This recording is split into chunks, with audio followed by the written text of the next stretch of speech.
This is a production of World Video Bible School. To God be the glory. Where do we go when we die? I suppose this is a question that every man who has ever lived has thought about, because death is something that we all face. As we grow and mature, we see those around us pass on. We see our grandparents die, and maybe later we see our parents pass away as well, maybe even our siblings and friends.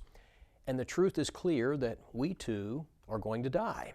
And we wonder, what then? You know, a lot of strange ideas have been given to answer this question. Some have suggested reincarnation. That is the idea that if you've lived a good life, you come back in the form of another creature.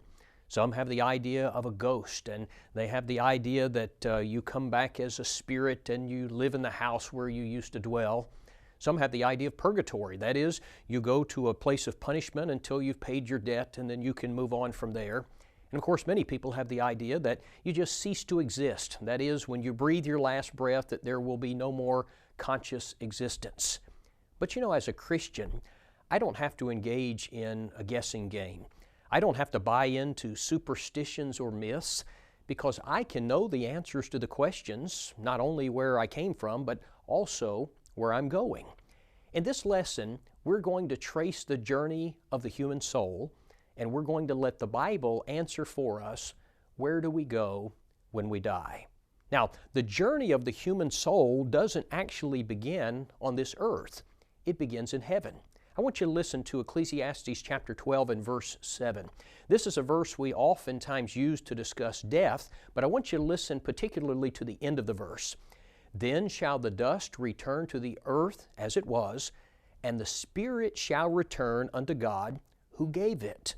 Hebrews chapter 12 and verse 9 calls God the Father of spirits. And so the spirit originally comes from heaven. It comes from God. And so at the point of conception, when the egg meets the sperm and a human life is created, God places a soul, He places a spirit into that new body.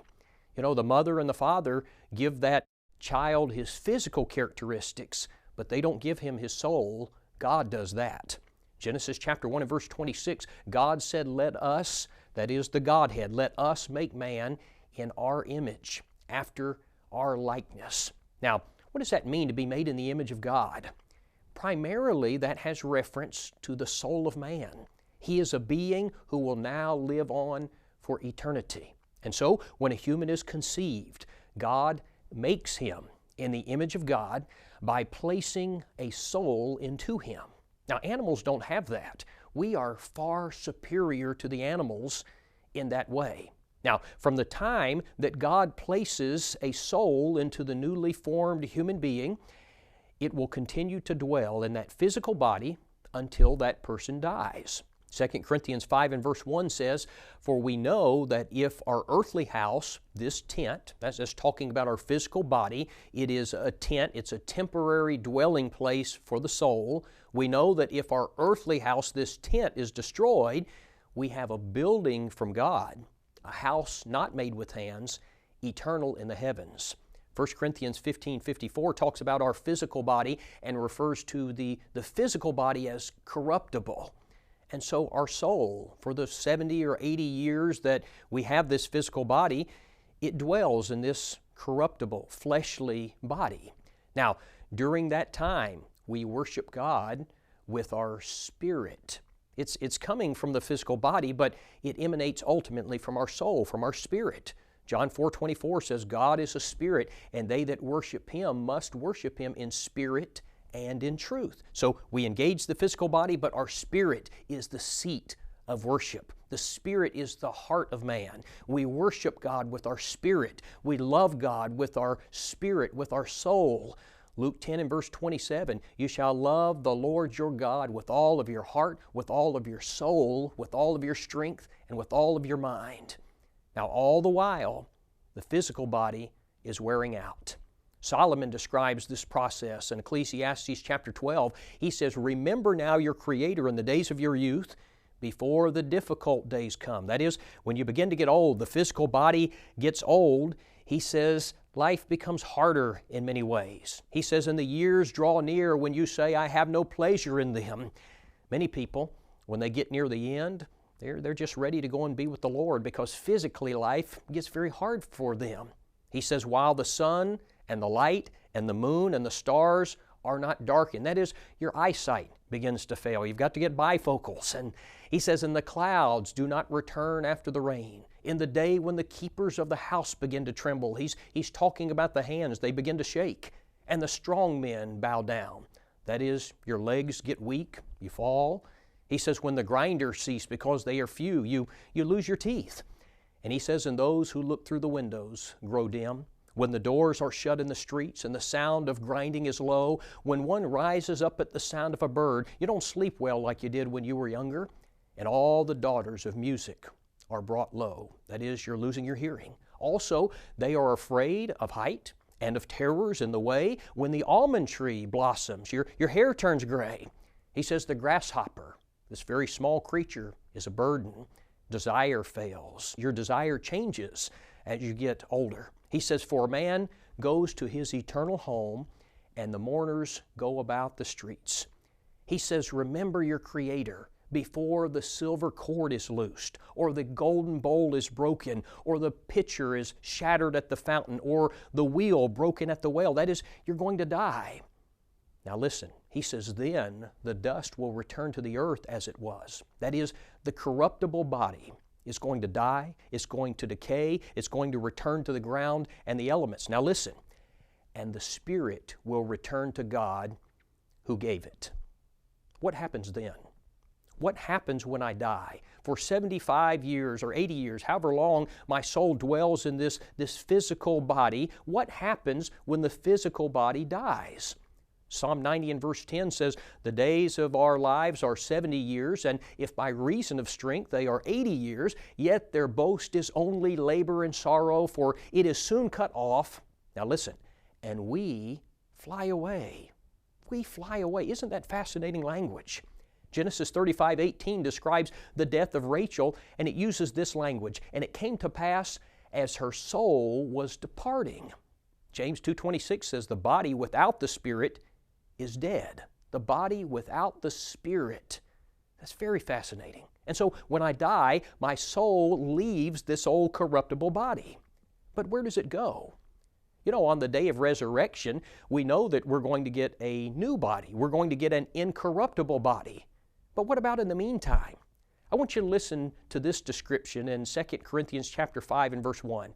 For we know that if our earthly house, this tent, the corruptible body, is destroyed, we have a building from God, a house not made with hands, eternal in the heavens. Right now, we have a tent, we have a temporary body, but we're going to get a building, a lasting body, an eternal body. Verse 4, for we who are in this tent groan, being burdened, not because we want to be unclothed, but further clothed, that mortality may be swallowed up by life.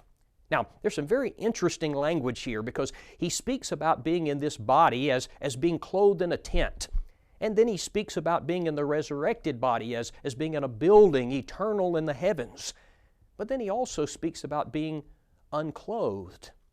What is it? What's he referring to? When is that going to occur? Well, it's when we die and the soul leaves the physical corruptible body. You see, there will be a period when the spirit or the soul will not have a body. It will be unclothed, if you will. Well, when I die and my spirit leaves my body, where does it go? Now, that's going to take us to the next part of this journey. The entire second section of this chart comprises what is known as Hades. This is the Hadean realm. Now, many people are confused by the term Hades because they think of Hades as referring to hell. They think of it as referring to the place of punishment. And that's not right. The word Hades actually refers to the dwelling place of the dead. It's kind of a holding area for disembodied spirits. The good who die go to Hades. The bad who die go to Hades. And I think part of the reason why we're confused about this is because the King James Version translates the Greek word for Hades as hell, and that confuses us. In the original language, there are two different words. There are different words. There's one word for Hades and one word for Gehenna. Now, Hades is the dwelling place of the dead. Gehenna is hell. But the King James translates both words as hell. In Matthew 16:18, when Jesus promised to build His church and He said the gates of hell would not prevail against it, this is not hell. This is the word for Hades. It means that death would not prevent, death would not stop His kingdom. Now, if you don't understand the distinction in these words, you're going to get very confused. Now, incidentally, just as a side note, the Old Testament word for Hades, the Hebrew word for Hades, is the word Sheol. Sheol and Hades refer to the same place.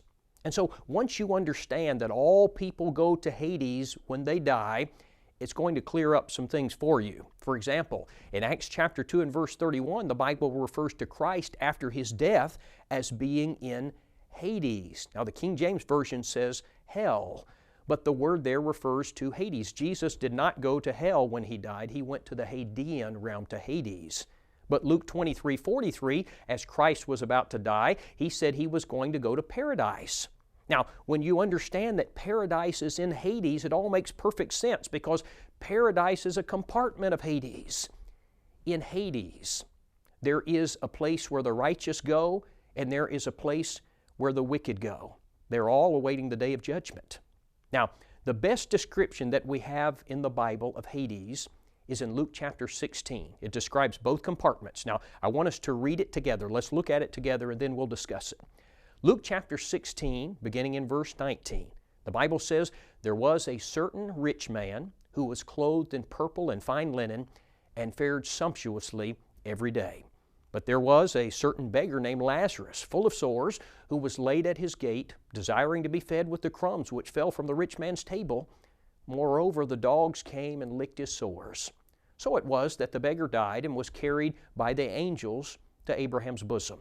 The rich man also died and was buried, and being in torments, in Hades." Now the King James uses the word hell. It says that he was in hell, but that's not right. The New King James correctly says that he was in Hades. Being in Hades, he lifted up his eyes, and he saw Abraham afar off, and Lazarus in his bosom. And then he cried, "Father Abraham, have mercy on me, and send Lazarus, that he may dip the tip of his finger in water and cool my tongue, for I am tormented in this flame." But Abraham said, "Son, remember that in your lifetime you received your good things, and likewise Lazarus evil things. But now he is comforted, and you are tormented. And besides all of this, between us and you there is a great gulf fixed, so that those who want to pass from here to you cannot, nor can those from there pass to us." Now, I want us first to look at this place where Lazarus was taken. We're told that when Lazarus died, he was carried by angels to Abraham's bosom. Now, this is the compartment of Hades where the righteous go to await judgment. It's the place known as paradise. This is the same place that Christ promised the thief on the cross that he would go. Remember, he said in Luke 23:43, "Assuredly I say to you that you will be with me in paradise." In Luke 16:25, the Bible tells us that in this place, the righteous are comforted. In fact, if you study the background, the etymology of the word paradise, it carries with it the idea of a pleasure garden. Now, the opposite compartment of Hades is where the rich man went. This place is a place of torment. Now, this section of Hades is called Tartarus in the original Greek. Peter uses this word in 2 Peter 2 and verse 4 when he said, "For if God spared not the angels that sinned, but cast them down to Tartarus and delivered them into chains of darkness to be reserved unto judgment." They are waiting for the judgment day. Now, this place is described for us in Luke 16, verses 22 and 23, this way. Verse 22 says, "The rich man also died and was buried." Verse 23, listen to this, "And in hell," the King James says hell, the word is Hades, "and in Hades he lift up his eyes, being in torments." Now, normally when I teach on this subject, I would spend some time here talking about the misery and the suffering of this place. And we could spend an entire lesson just on that subject. But for now, let's briefly observe that this rich man in torment is burning in fire. He is crying out for mercy. He's begging for mercy. He believes that a mere drop of water would bring him at least a moment's relief. And I want you to appreciate with me that every person from the beginning of this world until now, every person who has died lost in the eyes of God is in this place. Many of them have been there for thousands of years, many just for minutes, some for seconds. But they're there and they're suffering. Now, another observation that I want us to notice is the fact that there is consciousness in the Hadean realm. You know, there is a doctrine taught by some in the religious world called soul sleeping. And soul sleeping suggests that when a person dies, that he goes into a state of unconsciousness and he ceases to be aware. But this passage, as well as others, teach us that after death, men are very much aware of what's going on. The rich man's crying in pain. Lazarus is comforted. You know, Psalm 116 and verse 15 says, "Precious in the sight of the Lord is the death of His saints." Friends, I don't believe that refers to them slipping into a state of unconsciousness. That doesn't make any sense to me. You know, I taught on this subject on one occasion, and a gentleman came to me afterwards and he said, "Don, that was a great lesson." He said, "But you need to read this particular passage because you're wrong about there being consciousness in the Hadean realm." And he handed me a piece of paper. Well, I unfolded it and I looked at it. It was Ecclesiastes chapter 9 and verse 5, where the Bible says, "The dead know not anything." The dead know not anything. But you know, he was misinterpreting that verse because he was pulling it out of context. In fact, if you will look at the next verse in Ecclesiastes chapter 9, verse number 6 uses that phrase again, "under the sun." Again, it's used in verse 3, it's used in verse 9, it's used in verse 13. And the context of this passage is things going on in this world, things under the sun, the things on this earth. And the point of the passage is that when you die and you go to paradise or torment, you are no longer aware of what's taking place on this earth. Now, to prove that, in 2 Chronicles chapter 34, King Josiah was told by God that God was going to bring punishment upon Jerusalem for their sins, but that he was going to die and he was not going to see it happen. Now, I want you to listen to the language in verse number 28. He said, "Surely I will gather you unto your fathers." That is, you're going to die. "You shall be gathered to your grave in peace, and your eyes shall not see all the calamity that I will bring on this place and its inhabitants." Now, what's the point? He will have died. He will have gone to the Hadean realm, so he was not going to see what was going to take place on this earth. The dead know not anything with regard to what's going on back here. Now, one final thing that I want you to notice about the Hadean realm. You notice that on the chart that between paradise and torment, there's a green line and it has the words great gulf. That's because Luke 16:26 says that there is a divide. There is a great gulf fixed so that no one can pass from one side to the other.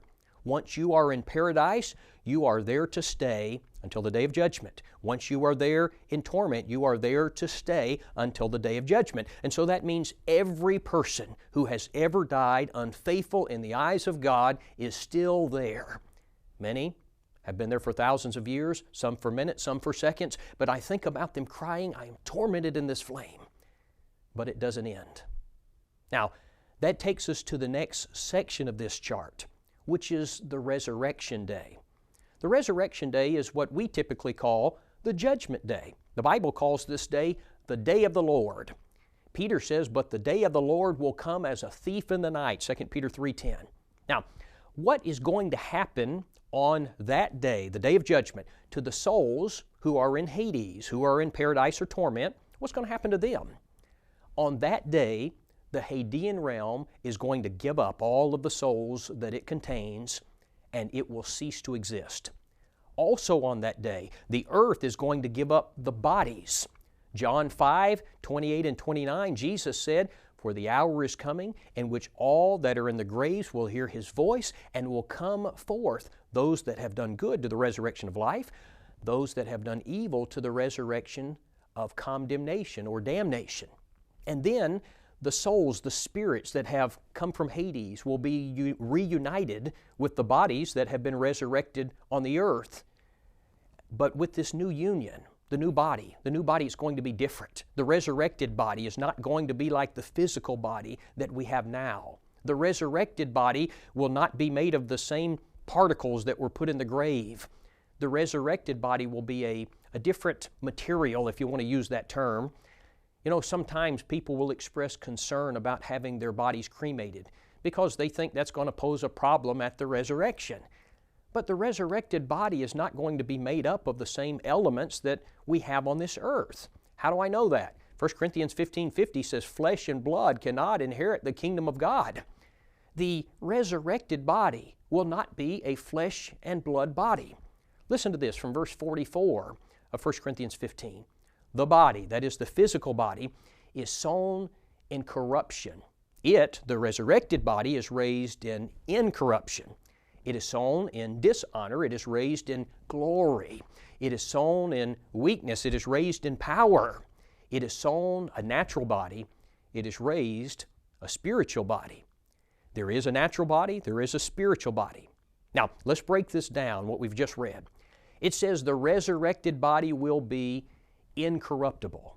You see, our current bodies they're subject to death. They get old, they wear out, but the new body, it won't wear out. Secondly, the resurrected body will be a glorious body. Our present bodies have many things associated with them that are not glorious. They're low and vile. The new body will be a thing of beauty and joy and purity. Thirdly, the resurrected body, he says, will be raised in power. You know, our present bodies get tired. They're inherently weak. The resurrected body will have unfailing vigor. It will be capable of unwearying activity. The resurrected body will be a spiritual one. You know, our present bodies are natural, he says. The resurrected body will be designed for spirit life as opposed to physical, fleshly life. So the day of judgment is going to be a resurrection day. It's the day that Hades will be destroyed. It's the day that we will get our resurrected, new, incorruptible, spiritual bodies. Now, with that in mind, listen to 1 Corinthians 15, 54 and 55. So when this corruptible has put on incorruption, and this mortal has put on immortality, then shall be brought to pass the saying that is written, Death is swallowed up in victory. O death, where is your sting? O Hades, where is your victory? Death and Hades will be overcome on that day. In other words, the physical grave and the temporary abode of the dead, the Hadean realm, will both come to an end on the day of judgment. You say, well, what about those of us who are still living when the judgment day comes? 1 Corinthians 15:52 says, In a moment, in the twinkling of an eye, at the last trump, the dead shall be raised incorruptible, and we shall be changed. And so the living also will be changed into an incorruptible body, and then will be gathered before the throne of God. After both the good and the bad have received a resurrected body, we will stand before the throne of Christ, and we will be judged. Matthew 25 and verse 32 says, And the nations will be gathered before him, and he shall separate them one from another, as a shepherd divides his sheep from the goats. And all humanity, friends, all humanity will be there. On that day, the rich man and Lazarus will stand before God to receive their eternal judgment. Abraham, Isaac, and Jacob will be there. Ahab, Jezebel, and Judas will be there. Romans 14:12 says, So then every one of us shall give an account of himself to God. 2 Corinthians 5:10 says, For we must all appear before the judgment seat of Christ, that every one may receive the things done in his body according to that which he hath done, whether it be good or bad. You know, sometimes people will ask, well, what is the point of the judgment? If people have already been in paradise or torment, it seems like they've kind of already been judged. But you see, the judgment day is not a day in which God has to make a judgment call. It's not like God has to weigh the facts and the figures and figure out who is saved and who is lost. He knows that at the very moment that you die. In fact, He knows before you die where you will be eternally. Judgment Day isn't a trial like we might think of. In fact, you might call it the pronouncement of Judgment Day. It's the sentencing day. It's the day that God states the reasons why you were lost or saved. And then He pronounces your eternal sentence or reward. Now somebody says, but you know what, it seems rather unnecessary. Since the righteous and the wicked already know where they will spend their eternities, it seems unnecessary. Friends, let me suggest to you that the Judgment Day is necessary for several reasons. Number one, those who are still living, they haven't been assigned punishment or bliss, and so it's necessary for them. Number two, righteousness must be displayed. Now listen to me. The last time that the world saw Christ, He was dying as a criminal. Remember, He was only seen by His followers after His resurrection. But on the day of judgment, every eye will see Him as the righteous judge. Number three, the Judgment Day is necessary because it will be a day of exposure. The reasons why a man is lost will be stated. The reasons why a man is saved will be heralded. Number four, it is the day when death is finally defeated. You know, for years, I wondered about the meaning of 1 Corinthians 15:26. It says, the last enemy that will be destroyed is death. And I thought to myself, you know, hasn't Christ already defeated death? Did not He do that at His resurrection? And so I was puzzled about this. But listen to the context. Verse number 24. Then comes the end when He delivers the kingdom to God the Father, when He puts an end to all rule and all authority and power, for He must reign until He has put all enemies under His feet. The last enemy that will be destroyed is death. Now friends, this is talking about the day that the tombs will be emptied and the Hadean world will come to an end. It is this day. The Judgment Day is oh so very necessary. Now, the next part of the chart we're going to talk about is eternity.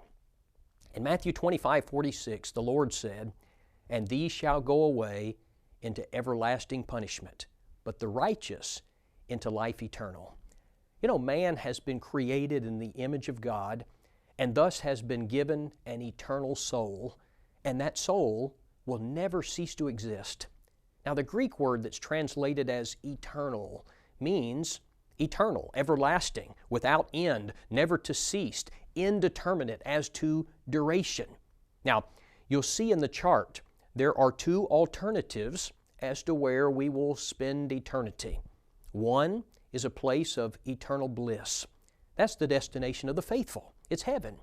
And to them the King will say on the day of judgment, "Come, you blessed of my Father, inherit the kingdom prepared for you from the foundation of the world." Matthew 25:46, He calls this place life eternal. Now, the other destination is a place of eternal torment. It's hell. It's described in Revelation 21:8 as the lake which burns with fire and brimstone, which is the second death. It's the place the Lord has in mind in the judgment scene in Matthew 25, where He says to the sinners, "And these shall go away into everlasting punishment." How long then is the punishment in hell going to last? Is the punishment in hell going to be temporary, or are people just going to burn up and cease to exist?